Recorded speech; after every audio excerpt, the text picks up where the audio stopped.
Hi everyone, yes, it's Grégoire from Greg's Whiskey Guide.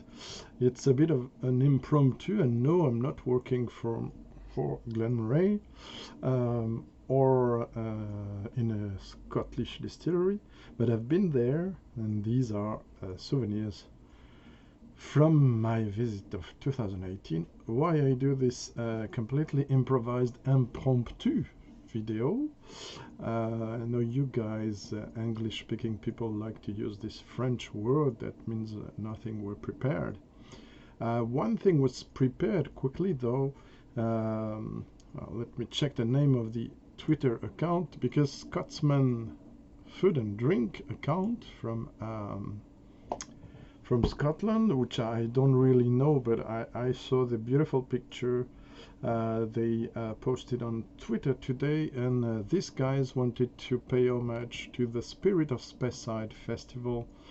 The fact that all these festivals are currently cancelled because of that C virus, you know. So it's a kind of a tribute to all these distilleries and festivals all around the world, but especially in Scotland, that are cancelled and people will lose money and etc.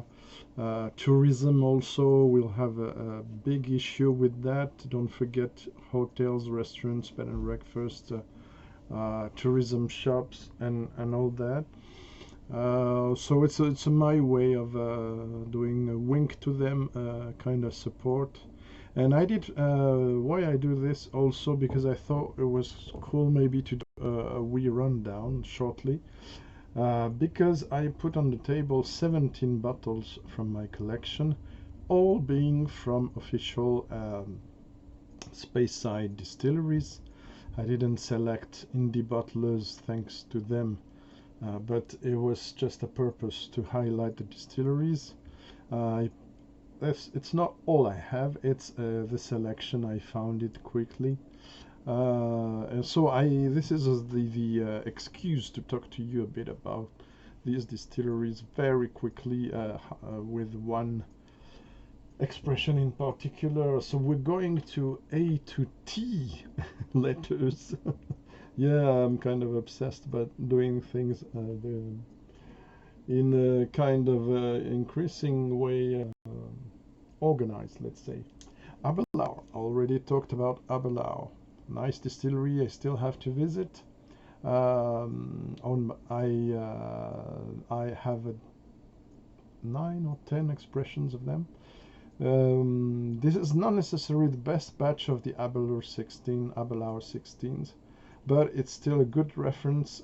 Double cask matured bourbon and Chivas Sherry matured.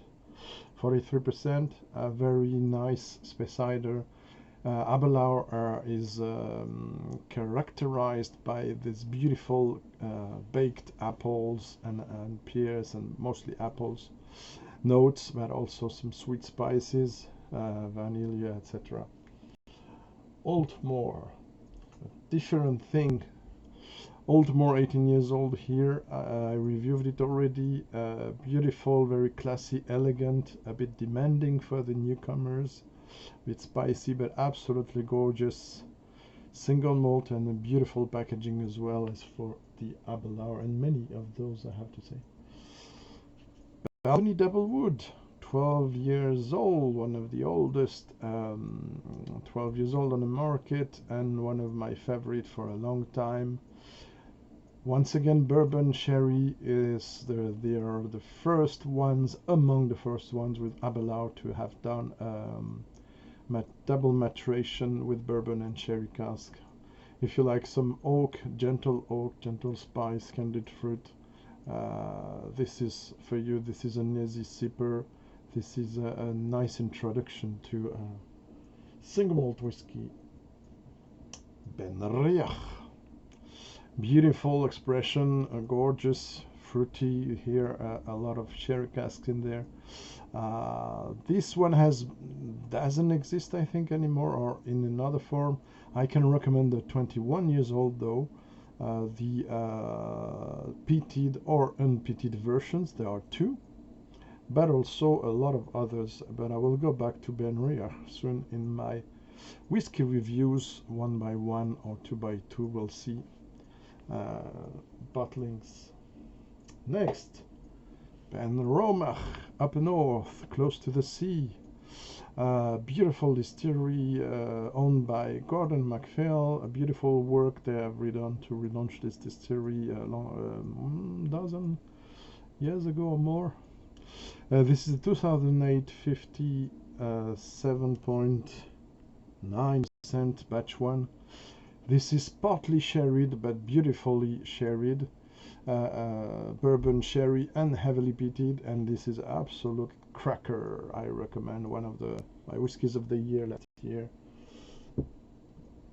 For people who start the journey into whiskey, this is a knowledge statement. I can recommend at 12 years old, of course, but I think this one is a very nice introductory from CARDHU Distillery on the Speyside Gold Reserve, with some delicate oak, vanilla, caramel, a lot of natural caramel. A beautiful, very soft, very sweet whiskey for mainly for people who start the journey into whiskey. Also a nice bottle, nice gift. But even for me, who is experienced, I think I can say that, I think it's a beautiful whiskey. I picked up this, you already know if you heard my reviews or live shows, Peated PX Sherry, 8 years old only, but absolutely wonderful. Cask Strength 10,010, Distillery exclusive that I had. Yes, I pick up this at the distillery. Beautiful stuff, beautiful distillery, and a wink to Graham, of course, who's now gone into Ireland to do something else with Dingle.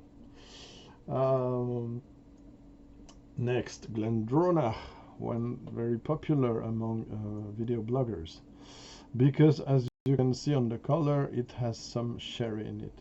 This is the first release of a series that's referenced that's still on the market. Cask Strength expression, and for this one, which was, I call it legendary a bit, version 54.8, combination of the finest Oloroso and n.a.s sherry casks. A stunner, once again, gorgeously fruity, a bit spicy, full of red fruit, ripe fruit, even strawberry, even raspberry, a lot of things. It's incredible. Black currant. Glenfiddich 15 years old. The classic. Yes, it has some fourth fill sherry in it. As I said and wrote somewhere in my website and in several occasions, but it's still a good reference, a good introductory to sherried whiskies from the Speyside, with this nutty side, a slightly winey, oxidative side, and kind of ripe fruits as well. If we follow the alphabetical order, one working very well experiment from Glenfiddich, the oldest distillery to have presented a single malt on the market here, especially Glenfiddich IPA finish versions. I don't like IPA beers usually, but guess what? I love these this IPA expression. Still on the market, still interesting value, around 40 euros, 43%. It's rare enough to mention it for a distillery, usually in 40% bottlings. The 15 years old, which was called Solera, is still the one you should go for if you don't know the style, which is oaky, chocolatey, very sweet and balanced one. Then one of the most popular single malt in Italy. This is a Glen Grant single malt, 10 years old. Lots of almonds in there, lots of vanilla, lots of sweet spices, and very easygoing, very nice on ice as well. Yes. Glen Grant, 10 years old. One of my very favorite. I know it's not discontinued, but it's the age statement that's discontinued. It's still good, but at least less good than this one. As an OH statement, I mean the Nadra range. I think it's a beautiful range. Really recommend it. And this was the 16 years old for 2012. It's a Nestor bomb. It's a real fruit bomb, exotic fruit bomb. Beautiful whiskey. Glenrothes Vintage Reserve before the rebranding, the current rebranding. This one is a bit demanding and it's a bit time in a glass. It's 40% ABV. I know, once again, chill filtered, etc. But it has casks from 23, if I'm not mistaken, 1989 to 2007. It was bottled in 2015. So I like the array of vintages it has on it. And if you take the time to assess it, if you're an experienced drinker, you get that it is a beautiful Glenrothes and affordable despite the ABV that should have been at 43. Would have been much better, but I still see the potential and the quality of it. Then we go to a rare one, which is my only Flora and Fauna bottle, sorry, Inchgower 14, beautiful stuff. 43%. This one has some nice fruity notes, nice citrus fruit, vanilla, sweet spices. It's classy. It's a classy single malt, honestly. One of the most overlooked yet still a good distillery in my opinion from Pernod Ricard. It's the Knockander Distillery. This is quite this is the 18 years old, which has more sherry than the 12 years old. This is an old one, 90 bottling from, I don't see the reference here, yeah, a long time ago. A lot of spices, but also a lot of nutty notes. A very nice one, and I think it could please to many people. One of the rare, it has been rebranded. This was before the rebranding, the beautiful 12 years old Strathisla. And why does it write Chivas Brothers? Because it's the heart of Chivas Regal single malt. Yeah, and I think it's a beautiful one. A bit short, despite it 43%, a bit too short finish. Strathisla for me, better benefits for first fill and a part of second fill sherry casks. Even at 13 years old, I tasted a beautiful indie bottling recently. Not indie bottling, but a sub experiment series from Pernod Ricard, actually. Not sure it's still on the market, so I'll have to check it out and find a bottle someday. If it's not too late. It's a small wee 35, I think, CL bottle. And of course the licensed bottling. Check out, guys, that licensed bottling at Gordon and MacPhail. I tasted so many of these old ones. Last but not least, today at least, Tomintoul, the gentle dram, as they say. It is gentle. It's the entry level one, the old packaging. It's a nice, easy-going caramel, some herbs, some gentle spices, some candied fruit, so nice and easygoing. One to make people again discover whiskey if they're not crazy about it and not used to cask strength and stuff. Use the CARDHU, use this one, the DoubleWood, maybe BALVENIE, and you'll make these people get into Speyside and whiskies. So that's it. Thanks for watching. It was just a quick one, and I hope you will enjoy some whiskies, as always, responsibly.